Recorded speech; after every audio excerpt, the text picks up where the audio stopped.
All right, welcome back, everybody. Thirsty Thursday number 47 tonight. We are honored to be joined by two gentlemen from the HazMat Guys, or they are the HazMat Guys. If you're not sure what that is, you need to go to their website and check them out, thehazmatguys.com, for all of your hazmat needs. So it's going to be a great show tonight. We're going to talk a little bit about, that first arriving company, what needs a hazmat response, what do we need to tell them, that kind of stuff, and then kind of the hot topic that's going around everywhere right now, and is a big issue, is the lithium-ion battery stuff, which I know they're both super excited and pumped to talk about. But we're going to do it anyway. So thanks, guys. Thanks for joining us. It's a pleasure to have you. Cheers, gentlemen. Cheers. Oh yeah, lithium-ion. I want you to know I've watched your show, so I know you're fucking with us. So damn it! I was sitting there just staying. Yeah, I kind of want to see how long you go, but I would have had the whole show. I was just going to start talking and see what he could do. Oh my God. So, also, if you can't tell, this is going to be a lot of fun tonight. So, again, sit back, enjoy. There's going to be a lot of good nuggets coming out. So, take down notes as we go, and if not, you can watch it or listen to it later too. So, with that, we'll kick it over to Mike, to my right, left, whichever, and we'll go from there. Which Mike? You, Mike. Michael me, Mike. Oh, okay. Yeah. You, Mike. What am I supposed to say? Just a little intro about yourself. And Sure.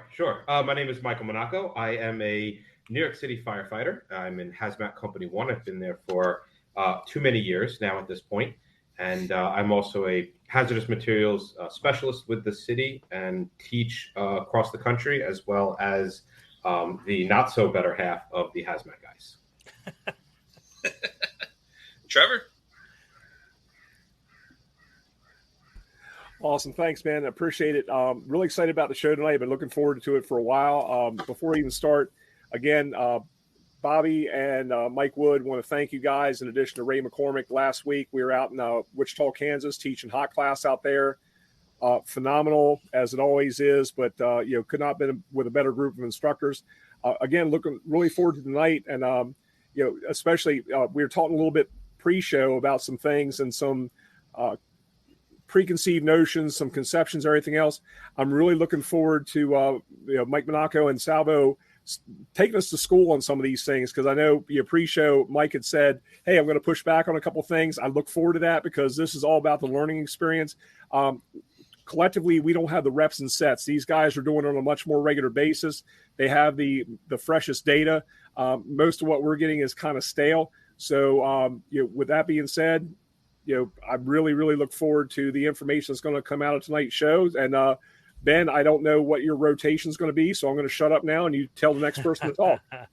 We're gonna kick it down to Cuddles.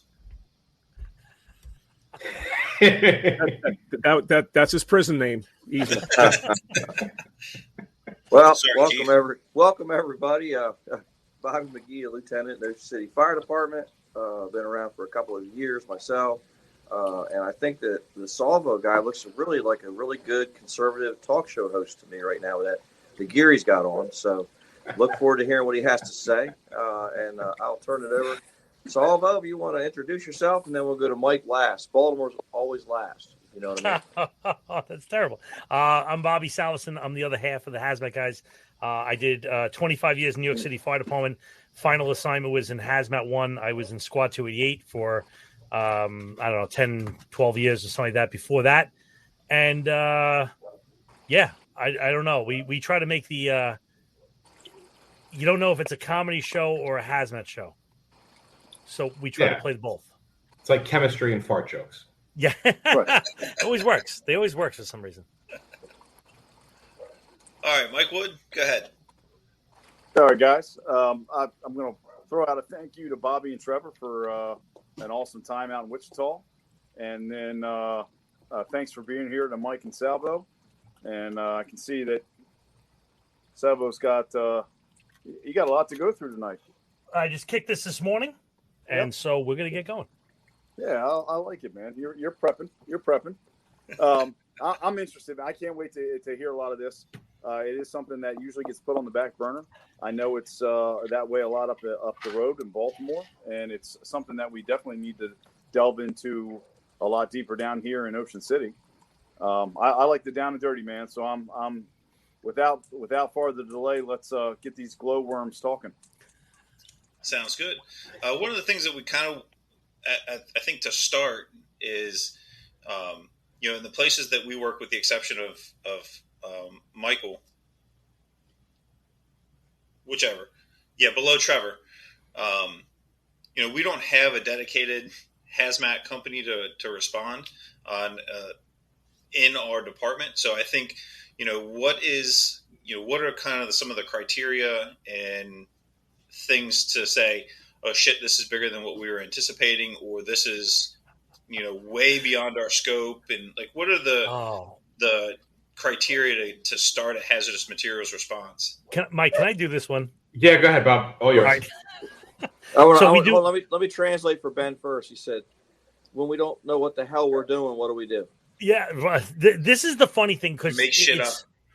It's unique. New York City is a little unique. We have so many freaking guys. We have 11,800 guys. So when we say we have one hazmat company for the city, it blows a lot of people's mind. Like, how do you have only one company? So we have 2 rigs with 8 guys, right? And 4 of them must be specialists. Now, when you say, all right, well, what is a specialist? In normal parlance, depending on where you are in the country, technician level is, let's say, 120 hours, could be 80 hours. In some extreme cases, it's like 160 hours. And then even in places that are like regarded as a lot, like California, that's an additional 80 hours. I sat down with pencil and paper and I figured out all the classes that we're responsible to do, all the sign-offs, all the training, all this stuff, and we are about plus 3,000 hours. So, like, our running joke is you have to work really hard to suck, because that's all we do. Like, we don't do hydrants, we don't do building inspections, we don't have alarms.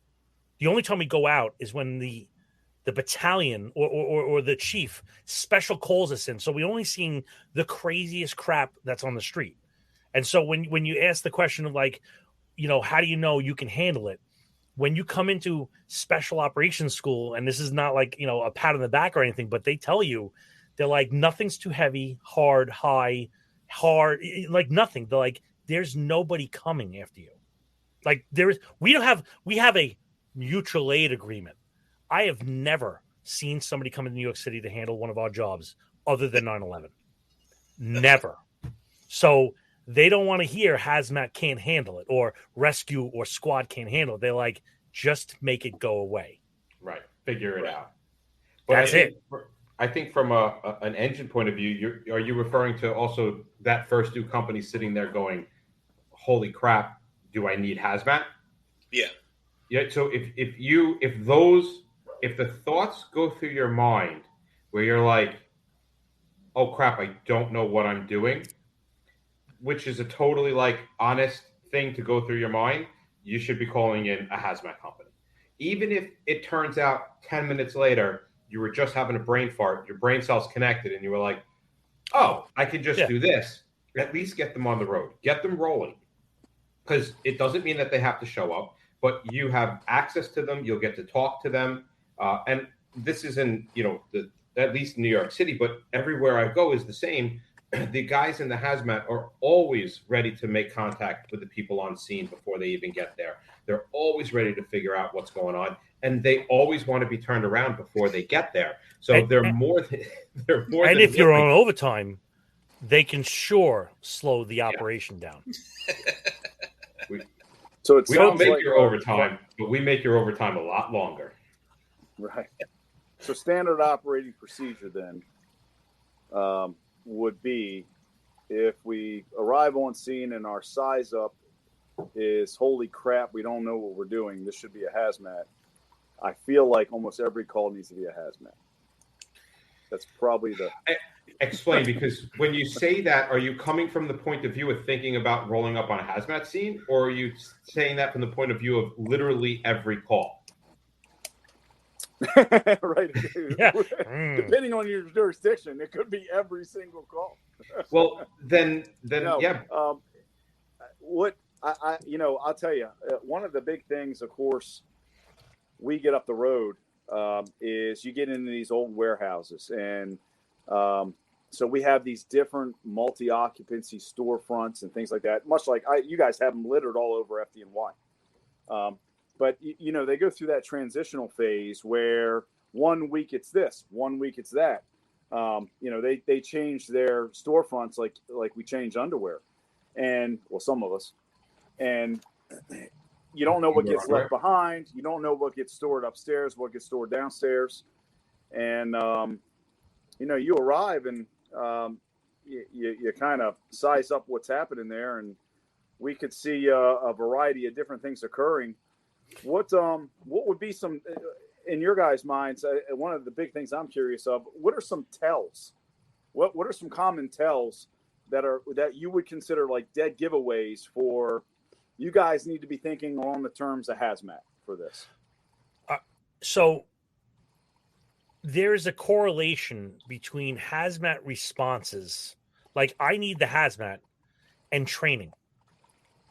Right? And I hate to say it this way, but like if you you train your engines and trucks to be better, then HazMat responses go down because they're able to handle more stuff. And they are only turning out the HazMat company or getting that response in truly exceptional things. Like, I'll give you a quick example: is that there was a weird one, right? This was, and I highly recommend. We did a whole show on this, Mike, about the coffee place. Remember? Oh, yeah. Right. Truck company goes to this coffee roaster in Hipsterville, which is in our area. It's Bushwick, which is literally where they invented crack. It's like seriously. That's the birthplace of crack. So anyway, there's a hipster roaster there, and he's making beans. And the truck company goes in there, and they get like 100, 150, 200. And they're like, what the hell? So they do shut off the things. They vent at the place. They bring in the second meter, 100, 150, 200. HazMat comes in with 7 meters, 100, 150, 200. Okay, that's beyond training. That's a little bit of a weird one. But if they're able to say, I can figure this out on my own, then you don't have the HazMat runs. So training at the lower levels is going to be a much bigger impact, and saying, no, it's not an option. You are going to learn this stuff. And I know it's not the sexiest thing in the world, and I hate saying that, but if it's not the sexiest thing in the world, get better instructors. You see how everything kind of plays off each other? It comes down to, like, honestly, it comes down to the instructors, is my mind. Yeah. No, and then, Salvo. No, good, Mike. Well, I was going to say, and then you could also look at things from the point of view of very strictly by the law, by the regulations, and by the book, right? So we have trained our firefighters up to the operations level point of view. If you don't have operations mission specific and you think you have something in the air, you call HazMat. If there's product that needs to be dealt with, well, firefighters are not supposed to be coming in contact with product. That's mitigation. That is an offensive technique. Firefighters are really strictly defensive, with the exception of life safety. So in sitting there and working, should I call HazMat? Shouldn't I? The ultimate, you have to call HazMat is if anybody is going to become intimate with the product. If you're going to become intimate with the product in any way, shape, or form, it's a job for a technician. No, I agree with that wholeheartedly. And a lot of times I think as firefighters, company level officers, we move at the speed of two things, instruction and experience, or actually three things: instruction, experience, and comfort zone. So, if maybe somebody is a HazMat ops, maybe even a HazMat tech, they have a different perception of what may need to be done going forward. And like you guys are saying too, from a firefighting aspect, we're balls to the wall, whereas from HazMat, we're more analytical. It's slow as smooth and smooth as fast. I mean, it's going to be a slower process versus just stretching a line, going at it. We're trying to assess things. And Mike, if you don't mind, I want to kind of delve into it a little bit. Well, and I'll throw the question out there that was given to me this morning.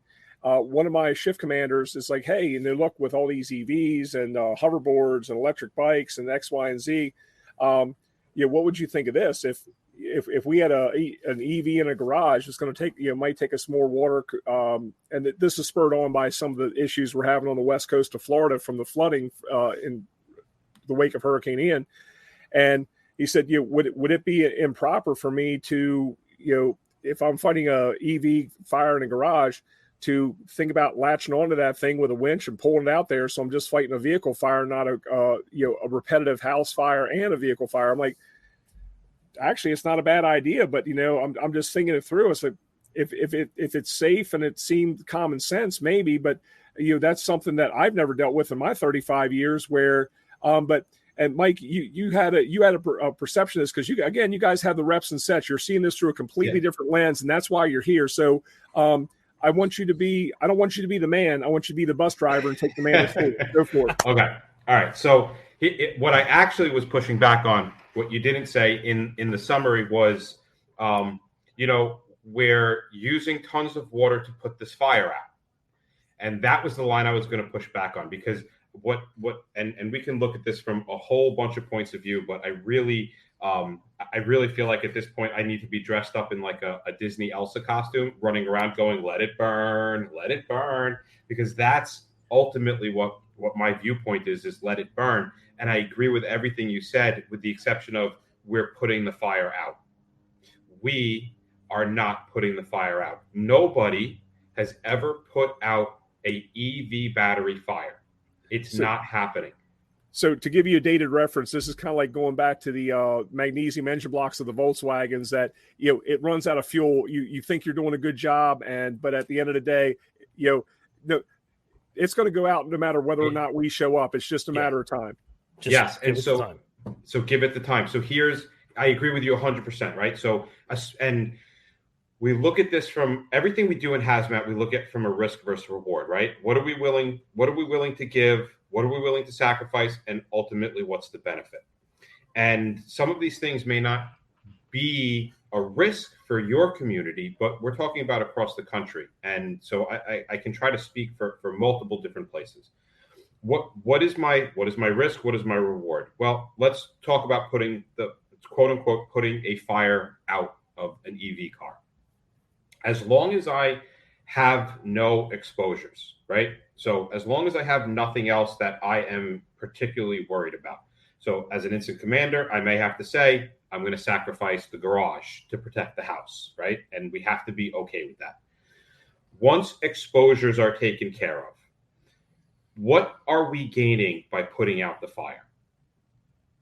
Or trying to put out the fire, right? Because we're not actually putting out the fire. These batteries are going to burn in the presence of water, not in the presence of water. The only thing that we are actually doing is slowing down the propagation of heat from one battery cell to another. And if we're slowing down the propagation of heat from one battery cell to another, in the end, we haven't accomplished anything.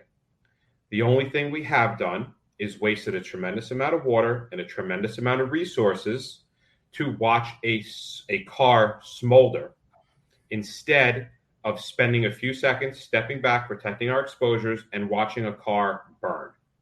Because a EV car will burn within 15 minutes to 45 minutes to completion. Whereas if I'm going to put water on it, all I'm doing is making that chemical reaction delete, and it's taking me 5, 10, 15, sometimes 24 hours of pouring water on it before we have, put the fire out, which we haven't actually done. So that's my point of view. Yes, I agree with everything that you said before the show. The thing I didn't agree with is saying we're putting the fire out, because we're not putting the fire out. I haven't ever put out a battery fire. Mike, you're making way too much sense. Can I add something in there? Like when we were, before I retired, which is only 2 months ago, we were having a conversation with the chiefs and all this other stuff, and it was like, all right, what are we doing about these fires? And the idea is, if you, like Mike said, if you put water on these things, you're slowing the propagation, you're not stopping it.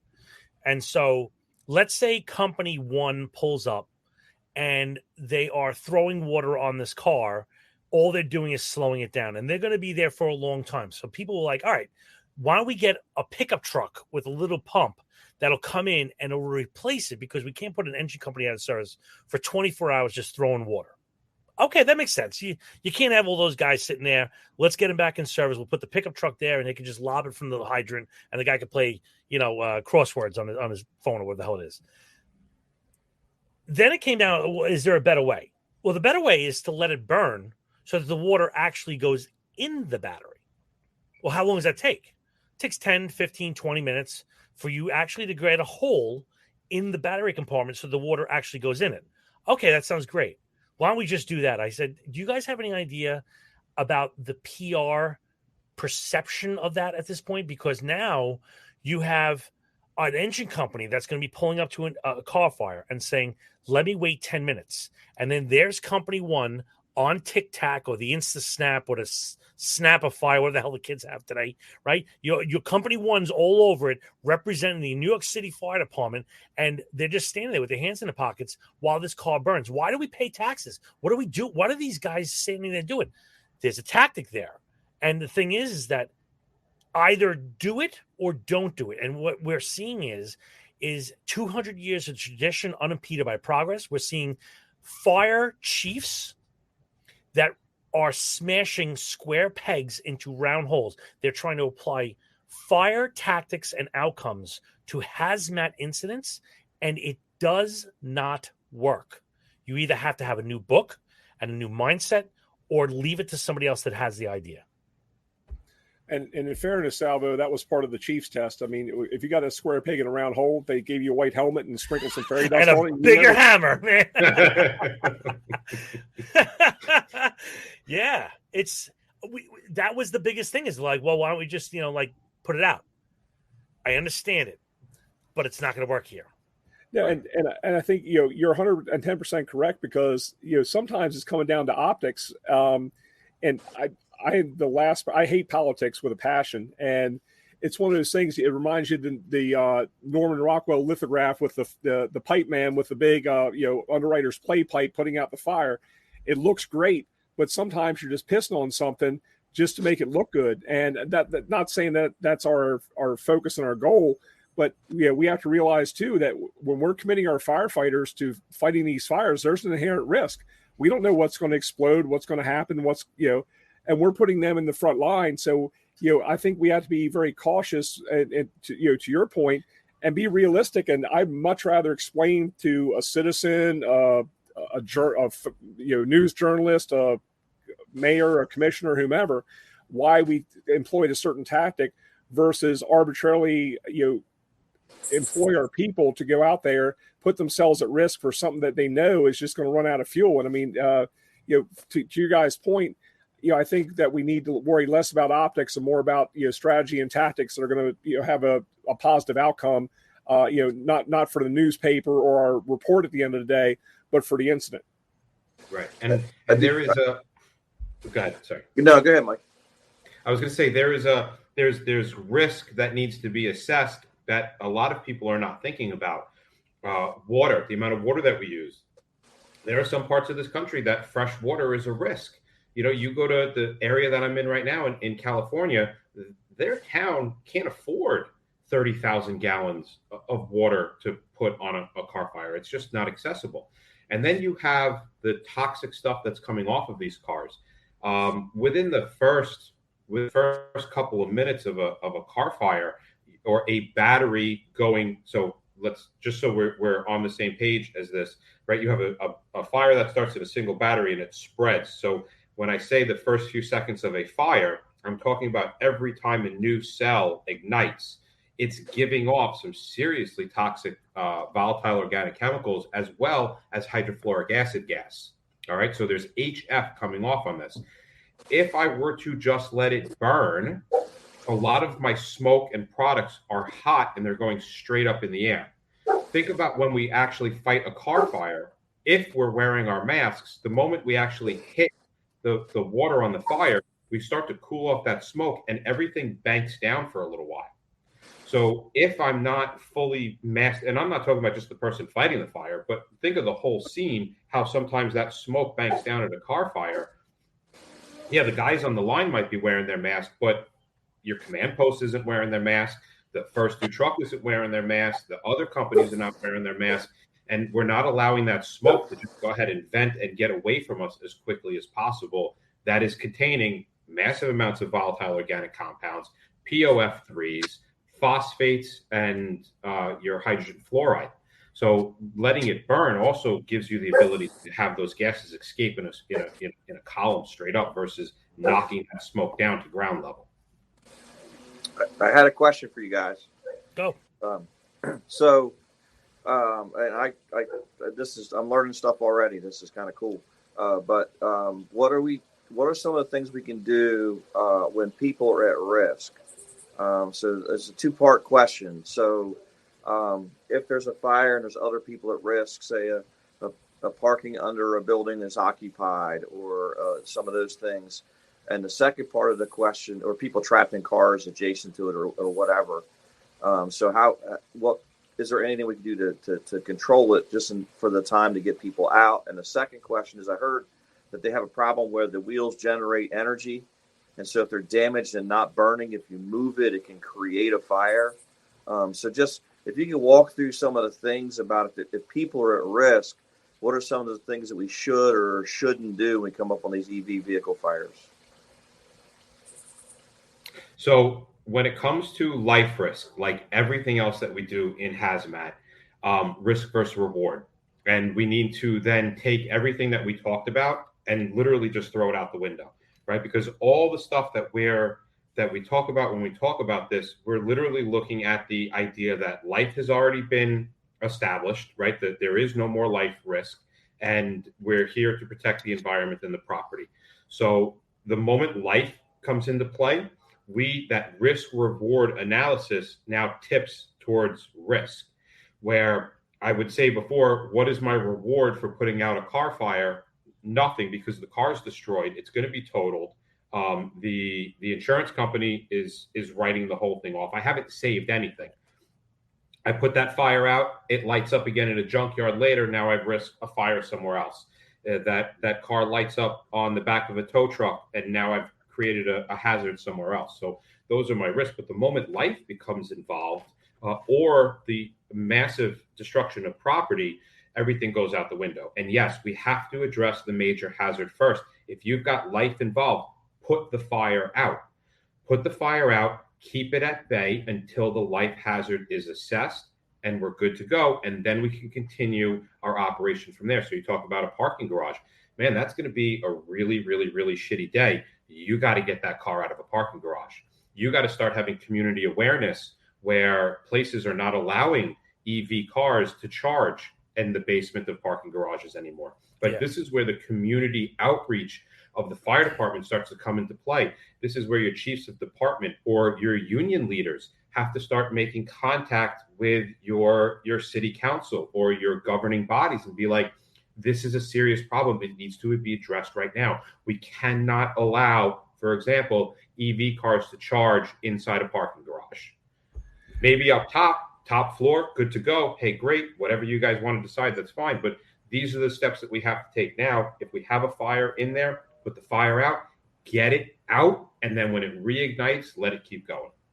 So, Mike, let me ask you this, and I'm trying to equate this in my simple mind, almost to like a marina fire. Sometimes if we have a big sport fisher, a motor yacht, whatever else is off, sometimes it's more beneficial for us to remove the hazard from the scene than to fight the hazard on the scene. So are you kind of saying that we do like an initial knockdown, and if we can move it, say on a flatbed or whatever, and take it to a safe place and dump the damn thing off in a empty parking lot somewhere, and if it reignites, then we can take care of it without any exposure? Is that a reasonable tactic, or what do you recommend? I know it's based on kind of the circumstances, but what are your thoughts on that? It depends. I knew you were going to say that. Thank you for clarifying that, sir. No problem. Clear as mud, mofo. Clear as mud. No, it does. It depends, right? You have to, and this is the difficult part that technicians face when they come up against fire department questions, because fire department, they want clear-cut answers, right? If that's why that if this, then that. That's why this "it depends" drives people absolutely insane. Incident commanders want to just rip my head off when I'm like, it depends. But it really does depend, because you need to have that full all hazard awareness to be able to make your risk-based analysis. And you need to take the steps that are available to you, available to your community, available to your department, which everybody is different. Everyone has different resources. Everyone has different manpower. Everyone has different needs. Everyone has access to different things. You need to be able to know what your capabilities are and then act accordingly. Is it possible to tow away a vehicle to a safe spot? I don't know. Do you have a tow truck operator willing to take something that's going to spontaneously combust on his rig? You can even add in the DOT. So if you go into 49 DOT, which is a book that's about yay big, that has a lot to say about transporting hazardous materials. Now, it also says if you ever get your haunches up and you want to put it into the bathroom or something like that, and really nestle in and read the first section, it gives an exemption for emergency responders. Now, that sounds amazing. Oh shit, we got our own niche. We can just do what we want. Not really. There are some parameters where you must be between, because now you can't go to, let's say, an overturned tractor trailer or a saddle tank that's leaking and take the fuel back to the firehouse. You're not certified to transport fuels. So there is not only the SOP problem and the perception problem and the reality problem, but now there comes legality problem. Like if you're the incident commander of that and you say, yeah, we're going to put this on a flatbed, and someone goes, you can't do that, it's illegal. Are you going to be like, dude, you see my front piece? They're going to be like, I don't give a shit about your front piece. I can't put that on the road because somebody's going to lock me up. Right. So or it does light up. Who's paying for my truck? Yeah. And these things, just for perspective, these cells go off at about anywhere from, let's call it 1500 Celsius. We talk about like when steel softens and elongates and stuff like that. Steel liquefies and turns to a liquid at 2100 C. So we're talking about, it doesn't just liquefy, it doesn't just soften. I'm talking you turn it into a puddle. So we're talking that these cells have the potential of melting the truck. Yeah, and they melt battery cases all the time. We show up on scene and we can see where the cells that have blowtorched are, because the metal battery compartment is gone. Now, granted, it's usually aluminum, right? And I could take aluminum away with a lighter in enough time, but still, that's a significant amount of energy being released all at once. We're seeing. I remember one of the last fires I saw was it was a 4-story walk up, and the guy was repairing batteries for like bikes. So he would buy Mike's battery that had 4 cells that were bad. He would take Bobby's battery that had 17 cells that were bad. He would unsolder them, resolder them together, and he would sell them on the side of the street for $150. And he was a hero. And he had thousands of cells in there. And I saw, if I'm telling this story because it's almost unbelievable, is that it was such a hot fire that the windows melted and they fell into the room, plastic on the ceiling. And I've seen fires that were extraordinarily hot, but the difference is when you went and pulled the ceilings and you pulled the walls, it was just the paper of the sheetrock. The sheetrock wasn't exposed and nothing behind it. So it was such an incredibly hot fire for an incredibly short duration that it incinerated the entire room and gave the guy 4th-degree burns. I'm talking bone burns because he was in the room, but no fire past the sheetrock. So these fires are unique. They are unicorns, and they're becoming much, much more prevalent with just statistics. And also, Amazon had scooters on sale. So get your scooter for cheap. Yeah, you get your scooter and then you go back to YouTube. Yeah, batteries. So. I'm like, fireworks coming in, baby. Let's go. Since we've kind of already started the transition from electric vehicle, like electric cars, let's talk about the mobility devices that I think are very common in New York City. As far as the scooters, the one wheels, all that kind of stuff. something that in our travels, in our family life, we were going to pick up my sister-in-law at College Park in Maryland. And, those kind of things I think are going to be incredibly common if they aren't already on college campuses, because you don't need a car necessarily to drive around College Park. You can hop on a scooter, hop on a one wheel, hop on a whatever, and get to where you need. It's easier. You don't have to worry about parking. But what about responses for those? And what are you guys seeing as far as handling that? I was just talking to a friend of ours last night, and he is on the HazMat team at a incredibly large United States university, very, very prestigious. And he says that the PhDs that are doing like research are parking and charging their e-bikes and their scooters and their personal devices in the Flam Lab. Holy shit! He's like, no, we can't do that. They're like, we're PhDs. He's like, I don't give a shit if you're God. Get that crap out of here. Like, you're not stopping this fire from coming out. And when it comes, there's no timeouts and there's no do-overs. When it comes, it's coming. Stop it with my doctrine. Yeah. Just there you go. No, it doesn't work. Yeah, but it's an evolving thing. Like, I think, and again, this is just the personal thing, is I don't see, you got everything from the big stuff, like the installations, like buildings, like entire floors of things, and people are panicking about that. I'm not panicking about that. When those things get installed there's a million eyes that see the plans. They overthink it. They think it again. They talk to other outside consultants. Nothing's happening. Teslas, you got the idiot factor. Once it leaves the factory, you got guys that are jumping curbs and crashing into walls with Teslas. You can't prevent that. But it's engineered well. You got Makitas, DeWalt's, Rigid, all these power tools. You don't see it with that because it's quality. Where you're seeing it is on e-bikes, hoverboards, and that kind of stuff, because first off, people beat the crap out of them. And second off, it's bought at the lowest possible number. Your kid buys a freaking e-bike and he breaks the battery and he says, oh, I need a new battery. Well, I could buy the factory one for $600, or I could buy this one off of eBay for $40. What is he going to buy? He's going to buy the $40 one. And that doesn't come with overload protection, doesn't come with any digital type of circuitry or anything like that. It's just basically hot rodded right into the battery pack. And then when it overcharged or whatever the hell it is, you're looking at a fire. And that is not a question. That's not even like you don't know that. I'm telling you, that's what's going to happen. Yeah. And that's true. That those batteries making the constant shake and the impact, the way these things are designed, imagine taking extraordinarily volatile chemicals and separating them with tissue paper and then rolling them up really tight and then just putting them together in a container and shaking them around, right? Yeah. We often say that babies and batteries are alike. If you shake them enough, they stop working. So you have to be so careful with all of the chemistry that's in there. Bob's the only one laughing. These guys don't like baby jokes. I'm looking around. Like, who's laughing at that? I think that's funny. I think that's a good one.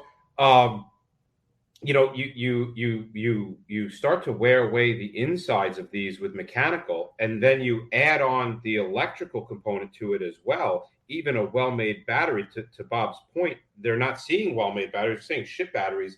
And then on top of that, what they're using to charge the batteries with are not the computer-assisted things, the battery management systems that should be being used for these.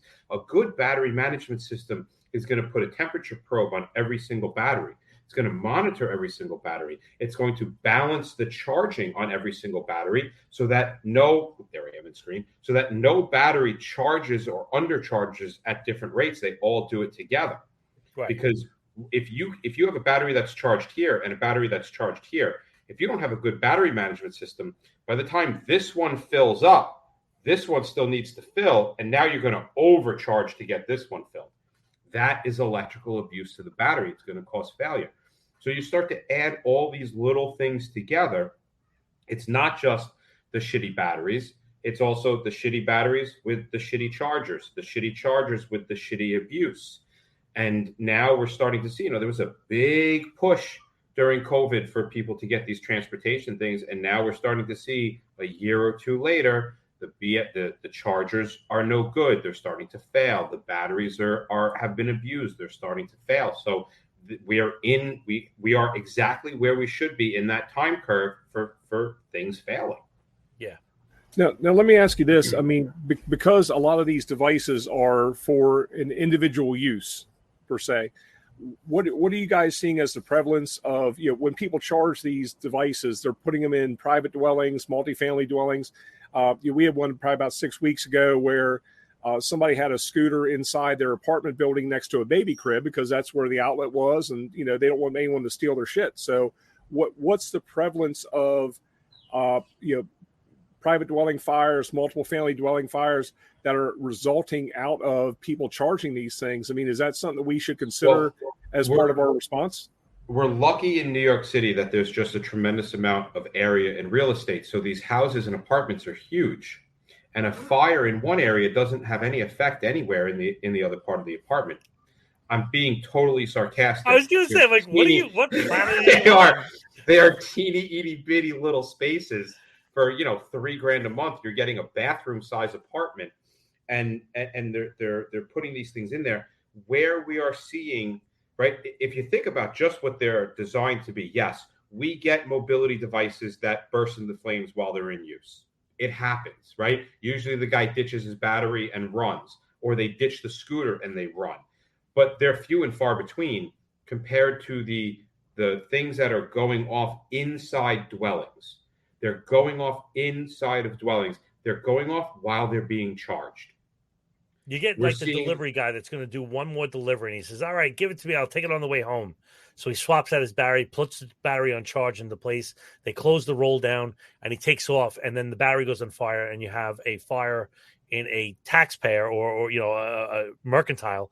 And you're like, what happened? It was the battery again. Like, so, and these batteries are not small. Like I know in Baltimore, you guys got like the Lime and those type of scooters.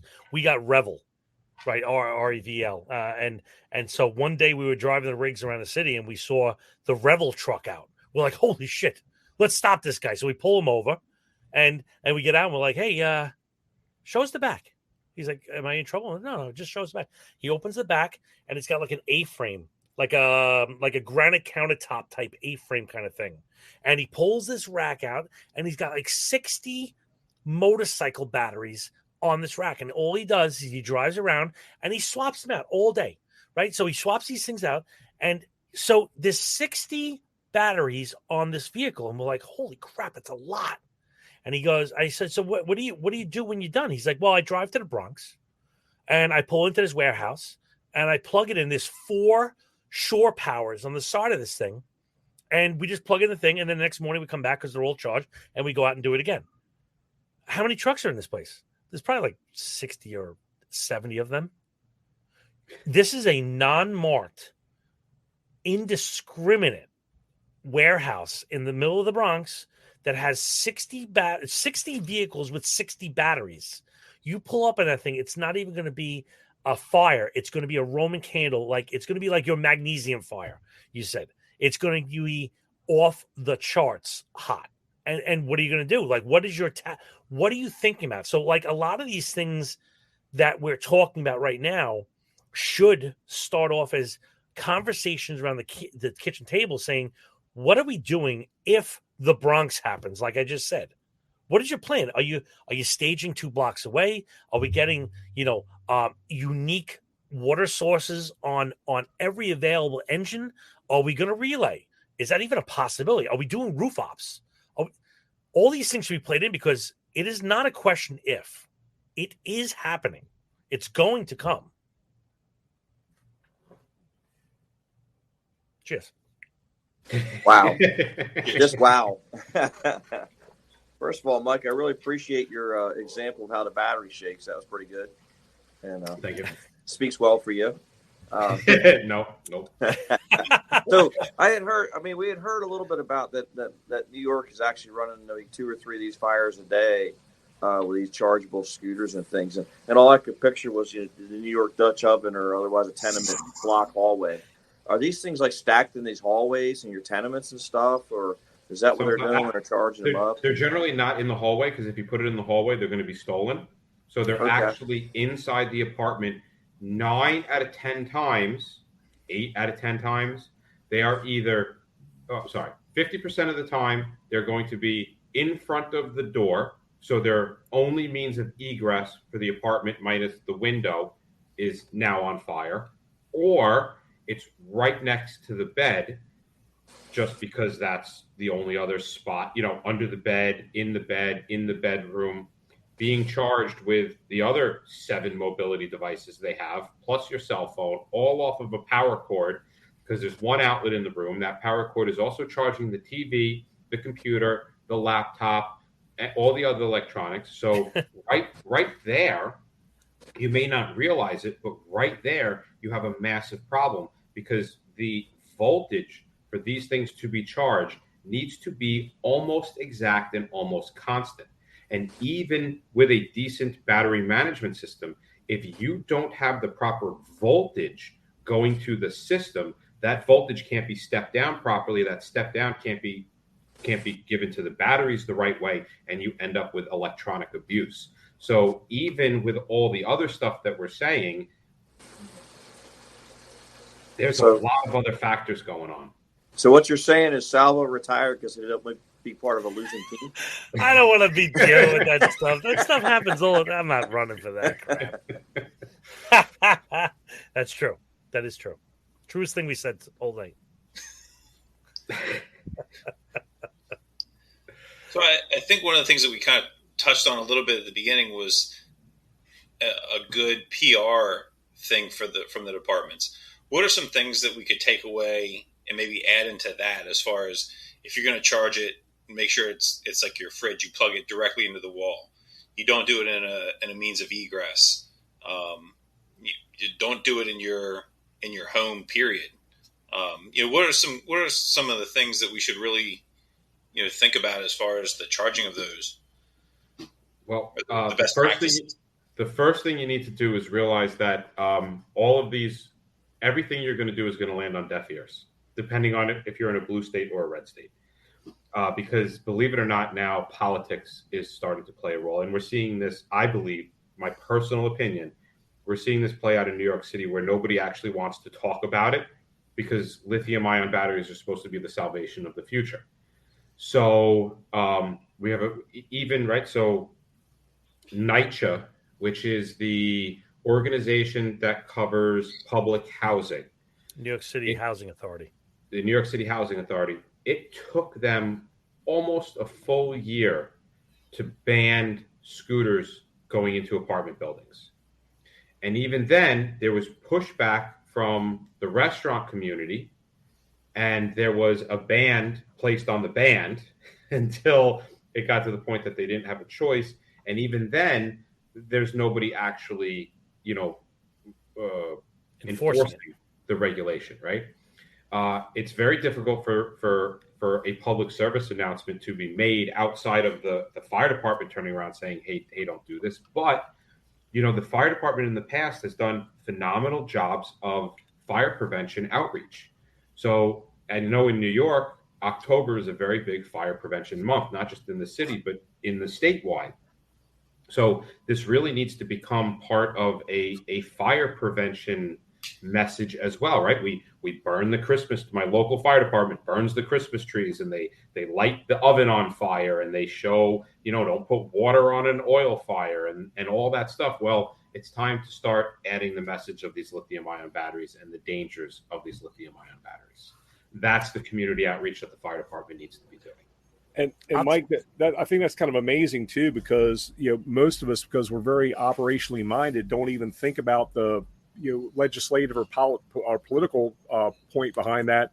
And I think that's very important to understand too, because if it doesn't fit a certain narrative, it might not be popular. But that's the calls that well, not me, but that you guys are dealing with day in and day out. And have you found an effective way to get that message across, or is it just keep hammering away at it and hopefully it resonates with somebody? What's your thought? Low man totem pole. I can't do anything. I'm a firefighter. I've got no political sway in my department in any way, shape, or form. Nevertheless, my city. Indirectly, we can because we have a podcast, but yeah, we're doing this. We do this kind of stuff. And I get that, but where I guess where I'm coming from is the wisdom's in the trenches, because the further you're separated from being in the trenches and seeing it day to day, you can be part of being a talking head, but if it's not really factual, then you're part of the problem and not part of the solution. So, do you see anything from the boots on the ground level that can be done to get this message out there? What we're doing now is just talking about it, being at conferences, spreading the word to the people who are not in the trenches, which are the ones that generally attend the conferences, and making them aware that it's out there. And the awareness on the department level is spiking. I mean, I can't even tell you, Bob, in the past 2 months, how many requests have we had for our battery class? Insane. Like, we have like 1 or 2 a week for the next 4 months. And to go to company, San Diego, Boston, wherever it is, that like come in here and show us how to do this stuff, because just spit it at us, because we have to get in front of this. And they're listening in those classes. We're seeing fire marshals, chiefs of department, commissioners of department. So they are actively listening once you're like, hey, this is a problem. Once the numbers overwhelm them, and once they are aware of the situation, they are listening. Once it gets past chief of department and you start talking about, city, local, municipal politics, I have no answer for that. That's beyond my paycheck. But the departments are listening. You know what? I'm gonna turn it a little sideways, if you guys don't mind, because I am honestly shocked that you guys maybe haven't gotten around to asking us yet. But how do you handle these things? And so that is the question of the ages, because as things come out and as things are happening, the evolution of what we're doing is changing almost on a daily basis. And anybody, I want to say this very plainly to everybody that's listening, is anybody that says they know what's going on, they're all full of shit. Everybody, we are building the plane as we fly it. As I say all the time, it is an evolving thing on a daily basis. So when you're going to that multiple dwelling, that apartment fire, and you're going to be putting out an battery fire, be prepared for the first 10 minutes of platoon. It is going to be the worst fire you've ever been to, because these things are not even in the same realm. When you tell people, hey, listen, I crawl down hallways and it's 800, 1,000 degrees, and then they're like, oh, that's cool, and you're like, your oven in your kitchen maxes out at 500, and it puts it in perspective, holy crap, that's hot. And then you say, I go down a hallway, or I'm trying to go down a hallway with a 2.5, with 1.25 inches, and you're doing it at 1,500 C. You're talking about 2,000 degrees. Be prepared for the worst day of your career, because this can melt aluminum to the ground. This can melt cinder block. I'm telling you, things that you assume can't go on fire will go on fire. And so the common thing is, okay, we get into this fire and we have all these batteries. What are we doing with this? Right, Mike? All the times, fire companies in New York City, everywhere, they're like, what do you do with this? And the honest answer, this is my personal thing, is fill up the bathtub, put them in the water. Because I have 1 million gallons of water. I can just call for water and it's there. But there's other products that are out there, and I'm still not totally sold on it personally. That I kind of feel it's a little bit of snake oil, but it has application. Is that there's products out there that may be able to make it a little lighter or give you a couple of benefits, but water everywhere. And so as long as the guys know that if you're in a bathroom and it's 8 by 8 and you're putting these batteries in there, they are giving off hydrogen, and hydrogen in a small space is explosive. And so ventilation is a concern. So if they just go, okay, I understand this is happening, let's put the fog up, let's move some air around in here while these things are moving, that's cool, because that's not the end game. We're going to have to pick them up. We're going to have to get them out of the water, get them down to 70 floors or whatever the hell it is, and you're going to have to put them out in the street. And so what's your plan on that? And that's a story that's much longer than this podcast can go, because that is a story we can spend freaking hours on, just how to handle the fires. It's a good. And I think there's some key operations stuff. What Bob was definitely getting at was that this is a multi-step operation, right? There is no you do this and everything is fine. Yeah, you have your initial companies that need to first recognize that there's a battery present in the room. Even if the battery wasn't involved, right? You need to make sure that there's no batteries there. And if the batteries are present, you need to get them out of your way, all while never taking off your SCBA, because there's not enough time in this operation to realize the batteries are going to go bad and put your SCBA on and be fine. So even during the initial search phases, if we find batteries, that needs to be addressed. When the fire goes out, before those guys start ripping the room apart, we need to address any batteries that might be on the ground, because the last thing we want to do is overhaul a room that now has batteries at the bottom. You're going to see rekindle after rekindle after rekindle. And even I have a 4-gas meter, and you said hydrogen. So hydrogen is the Hindenburg that's flammable. Okay, so my meter will go off. Not always. And that's, again, more than we have time for here. But that your 4-gas meter will read it, not correctly, and it will come up on the carbon monoxide channel, and it might not come up on the flammable channel. And so that's going to confuse the crap out of the guys in the engines and trucks. They're like, wait a second, you told me that this is supposed to work when it's flammable. Kind of. So some retraining is going to have to be done at the basic level to prepare these guys for this evolving scenario. So I got one question for you. I know we're getting late. So I assume that if this battery is lit off in a scooter, that if it's already lit off, we're not going to actually have the battery fire. We're going to have the structure fire afterwards because they burn off so quickly. So my question is, is now the odorous smoke, the electrical odor, does that raise that call to like another level of awareness for us that as our people are going through there, we always kind of, at least here we fight back about being ready, but they're often treated as a nuisance call. And so how would she handle, should we think differently about odors of smoke and electrical odors that were dispatched?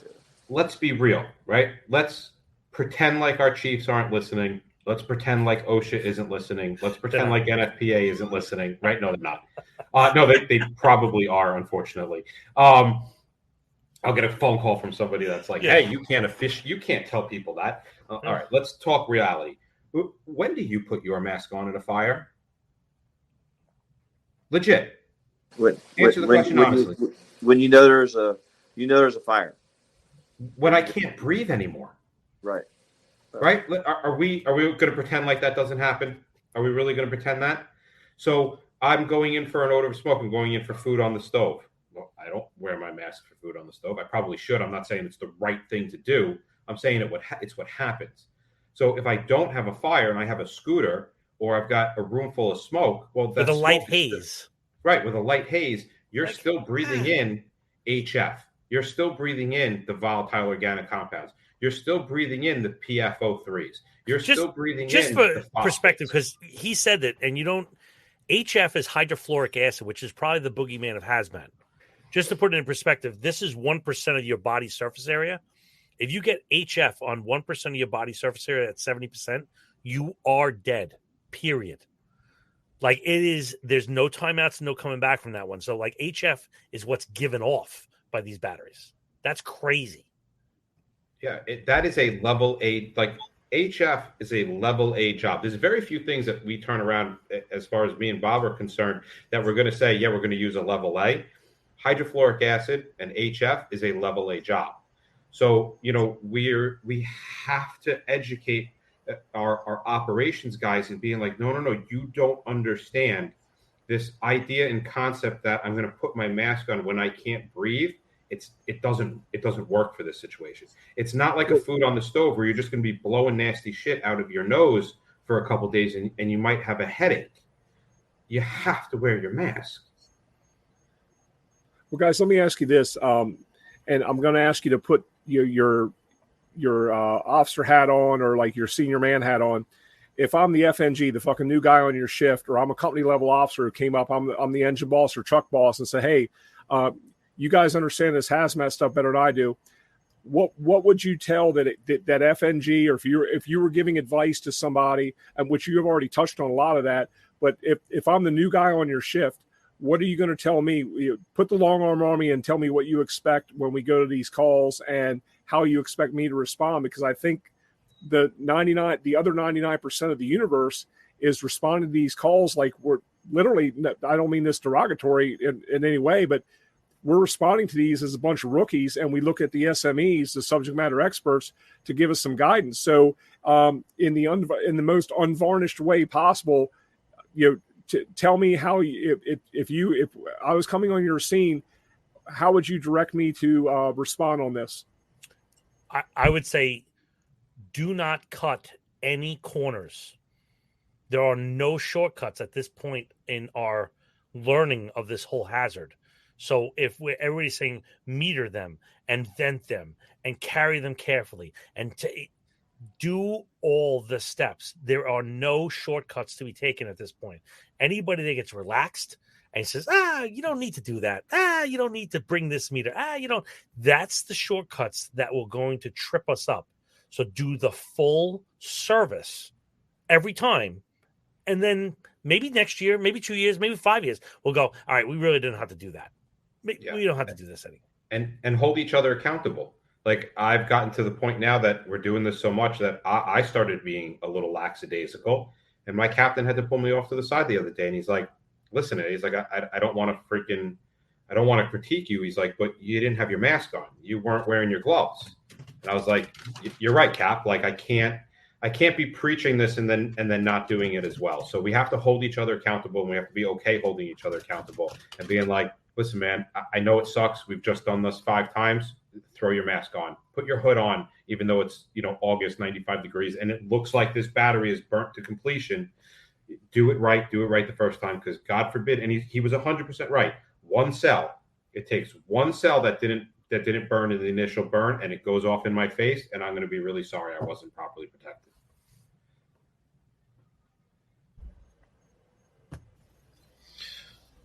Awesome stuff, like all of it. Like I've told these guys before, I've been looking forward to this since I first reached out, and we were setting this up. There's a little hazmat nerd inside of me, and it is just like jumping for joy right now. So thank you guys. That the whole show was awesome. A lot of really great information. Since we're right at that hour, let's go ahead and go around the horn again. Some final thoughts, some last little nuggets, and then we'll sign off of here. Trevor, why don't you go first? Trevor, you go first. All right, great. Mike, Salvo, thank you guys so much for coming on tonight and just giving us the straight scoop on everything. And that's what I was really hoping for out of this whole exchange tonight. And what you guys just said in the last few seconds, not only the last hour but the last few seconds, is every time you go on a call, go like you're ready to go to work. And I try to employ that same philosophy, whether we're going on a smells and bells in a high rise. I tell them, nobody invited you for breakfast. You park like you're going to work. You show up like you're going to work each and every time. And Mike, you're absolutely right. And I think that no matter what level we're at, whether you're a 20-year guy, a 2-year guy, a captain, whatever glitter shit you have on your collar, we hold each other accountable. And we put our ego and attitude at the door, because at the end of the day, we're trying to keep each other safe and make sure we go home and we take care of the incident as well as we possibly can. And guess what? We get complacent, we get lazy, we get tired, whatever the case is. So, with that being said, I think you guys have given us some phenomenal information tonight. Looking forward to the feedback that we get from this, because again, most of us don't have the reps and sets that you guys are getting right now. So we're going to look to you for that vital information to pass along to us. And I really appreciate the fact that you're upholding that tradition in the fire service, that you're taking what you learn and saying, hey guys, here's the good and bad and the ugly of my last call. If it helps you, great. If not, whatever it is. But you guys are doing the deal, man. So thank you again for being on the show and trading some of those nuggets with us and our audience. Mike Wood, Cuddles, if you will. Cuddles. Cuddles. Mike, Salvo, thank you guys so much, man. I took more notes tonight than I have in a long time. So you can burn that shit. I am. I'm gonna actually. Dude, that dude takes notes. I put my phone on it when I charge it tonight. In all seriousness, we're kind of on the frontier with it all, just like you guys said, and we're going to learn as we go.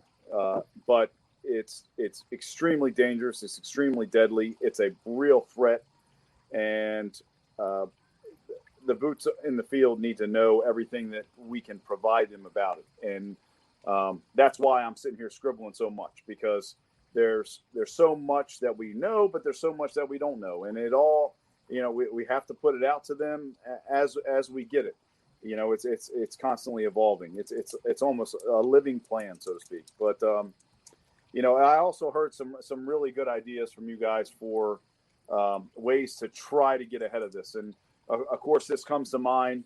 I know we talked about the politics involved. I hate that. It drives me bonkers that we have to deal with it. But, we're in the month of fire prevention, and we go around to all the schools, as I'm sure you guys do up there in FDNY. We do it in Baltimore. We do it down here in Ocean City. And, of course, we're always talking about your smoke detectors, and we're always talking about your escape plans for your house. And then we go over the stop, drop, and roll, and we call it a day, right? You put Sparky, the fire dog, in front of them and check that box. This sounds to me like something that needs to go into fire prevention all around the country right away. And this is the school teacher in me of years past coming back out. But change in society begins with the youth.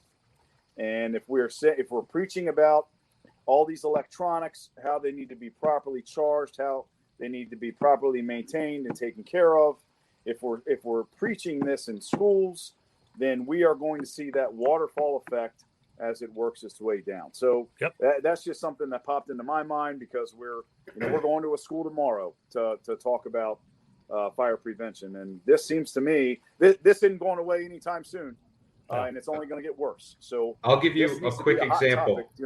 A quick example of civilian pro level response. We had a fire in a hotel. I guess New York City was hosting a drone race. This was a drone operator. He was very well versed with lithium-ion batteries. He was charging his batteries. One of the batteries started catching on fire. He had a fire pouch with him because he was a professional. He understood the dangers. He immediately covered and wrapped the thing in the fire pouch. Fire never extended beyond the pouch. No fire in the hotel room. Saved his other batteries. Good to go. All because he was properly educated.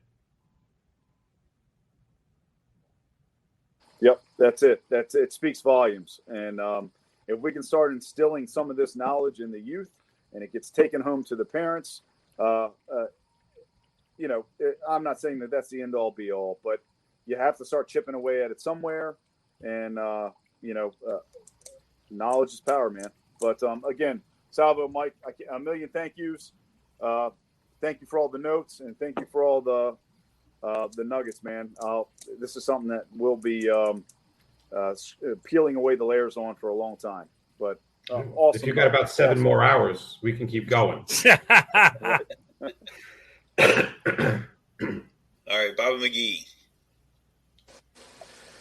Hey guys, thanks so much for coming on. I'm insanely interested in all this, to be honest with you. I didn't know how much I didn't know until you guys all started talking. So Mike, no longer will I charge my scooter under the Christmas tree next to the can of cooking oil. I'll change my ways. I wanted to give a shout out to a good friend of ours and a good friend of the show, Greggy Temple. He's just accepted a job as a fire chief in, I think it's Spring Hill, Tennessee. So the best of luck and congratulations to him.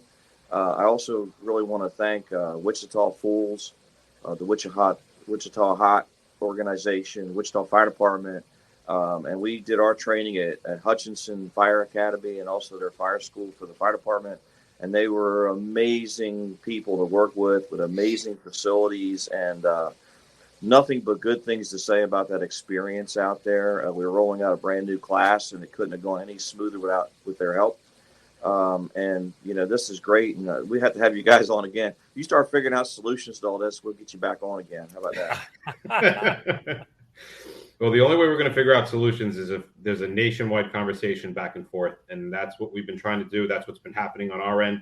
We're hearing stories back of people that are doing stuff, what happened, what went right, what went wrong. We've been sharing ours, what went wrong, what went right, and that's the only way we're going to come up, because we can't wait for the government to do something, because even the EPA and OSHA and DOT, they are kind of waiting for us to start putting things down on paper. It's going to be a very long time before anything official comes down. Yeah.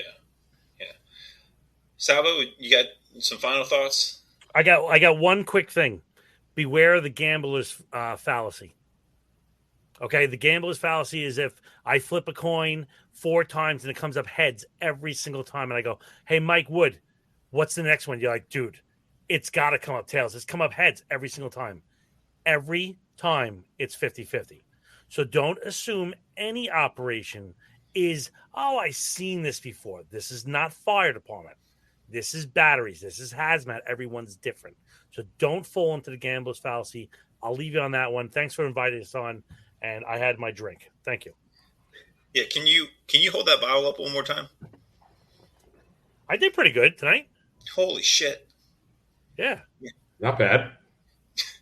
That's less than a day. I'll finish up tonight. Proud of you. That's impressive. I've been working on that for a while. Yeah, about an hour. And you can I noticed your head's a little more red. Yeah, I see the beads building up on his forehead. I'm still articulate, though. I can still enunciate. Yeah. It's impressive. You're not putting the emphasis on the wrong syllable. All right. Well, thank you again. Cheers, everybody. Stay safe. We'll see you in 2 weeks.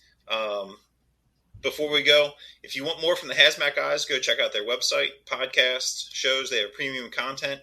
The HazmatGuys.com. I tell you cannot go wrong with the stuff that they're putting out. It's great stuff. So, again, thank you guys. We appreciate your time, and we'll see you soon. All right.